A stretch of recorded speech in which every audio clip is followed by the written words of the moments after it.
Hello. तो चलिए करते हैं शुरुआत।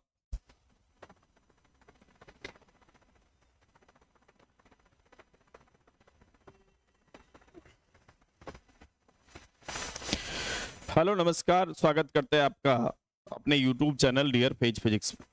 मैं हूं नरेश प्रताप और आज हम लोग पढ़ने वाले हैं 12th का एक छोटा सा कंसेप्ट जिसको हम लोग बोलते हैं कूलम्स लॉ।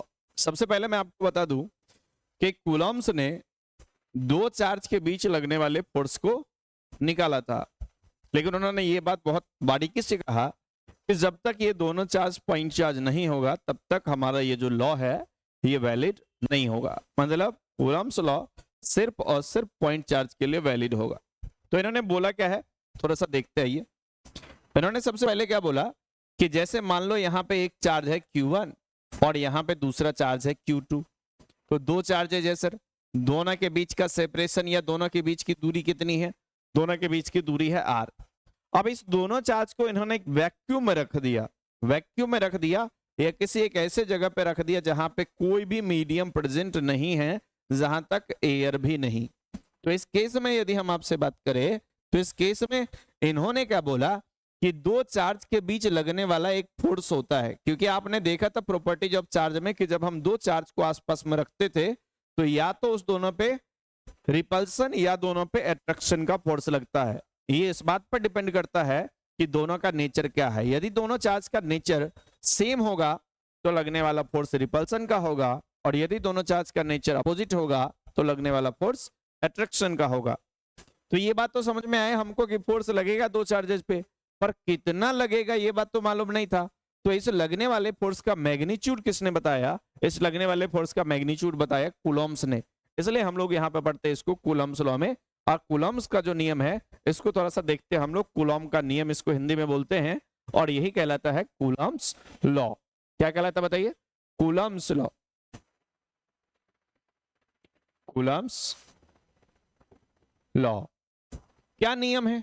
क्या इन्होंने क्या बोला? इन्होंने बोला कि यदि मान लो आपके पास दो चार्ज का एक सिस्टम है जो कुछ दूरी पे पहले से रखा हुआ है। बोले ठीक है सर, अपने पास दो चार्ज का एक सिस्टम है Q1 और Q2। ये दो चार्ज सिस्टम क्यों बोल रहे थे? क्योंकि दोनों को एक साथ रख दिया तो दोनों को मिला के हमने मान लिया कि हमारा ये एक सिस्टम है नहीं। अब इस दोनों के बीच लगने वाला फोर्स कूलम ने देखा कि इस फोर्स का जो मैग्नीट्यूड होगा वो डायरेक्टली प्रोपोर्शनल होगा दोनों चार्जेस के मल्टीप्लीकेशन के, और इनवर्सली प्रोपोर्शनल होगा दोनों चार्ज के बीच की दूरी के स्क्वायर के। और यदि हम दोनों को बात करें, दोनों को मिला दे तो इस दोनों से जो बन के आएगा इक्वेशन ऑफ फर्स्ट और सेकंड के मदद से वो बन के आएगा F is directly proportional to Q1 Q2। ऊपर में है तो इसको ऐसे रहने दिया, और नीचे में कौन आ गया? नीचे आ गया आर स्क्वायर। अब यदि आप इतना लिख देते हो तो F को लिख सकते हैं हम लोग डायरेक्टली प्रोपोर्शनल। जब भी हटता है तो कुछ ना कुछ कांस्टेंट जरूर आता है। यहाँ पे एक कांस्टेंट आया, इस कांस्टेंट का नाम है प्रोपोर्शनलिटी कांस्टेंट, या सीधा सीधा बात करें तो कूलम कांस्टेंट के नाम से भी आप इसको जान सकते हैं, समझ सकते हैं। ये कितना लिखा जाएगा? ये लिखा जाएगा Q1 Q2 by r square. कितना लिखा जाएगा? Q1 Q2 by r square. मतलब ये हो कितना गया? ये हो गया K Q1 Q2 by r square. अब यदि हम आपसे बात करें, ये जो K है यहां पे लिखा हुआ कुछ बातों को आपको समझना पड़ेगा। जैसे ये K है, इसका नाम है proportionality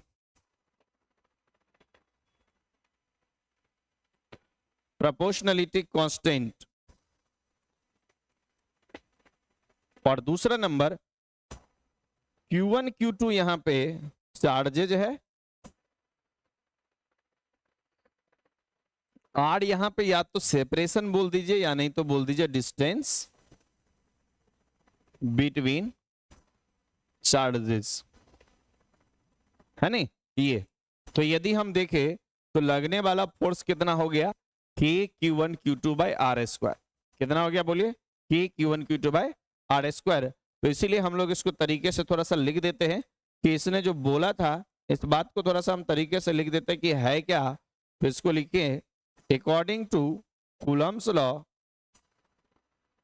according to Coulomb's law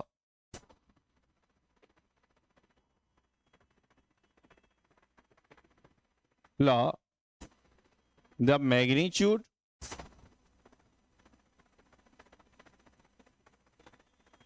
of electric force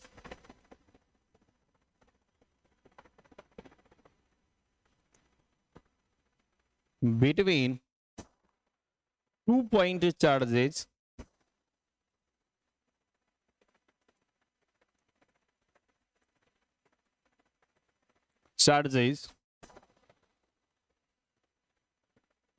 in a space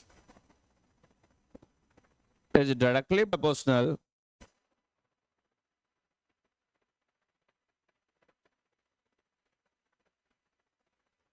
to multiplication of charges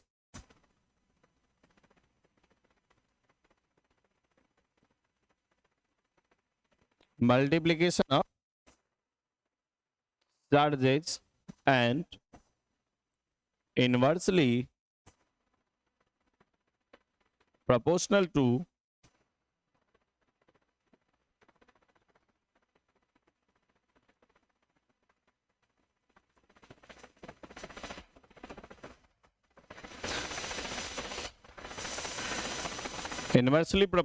to a square of distance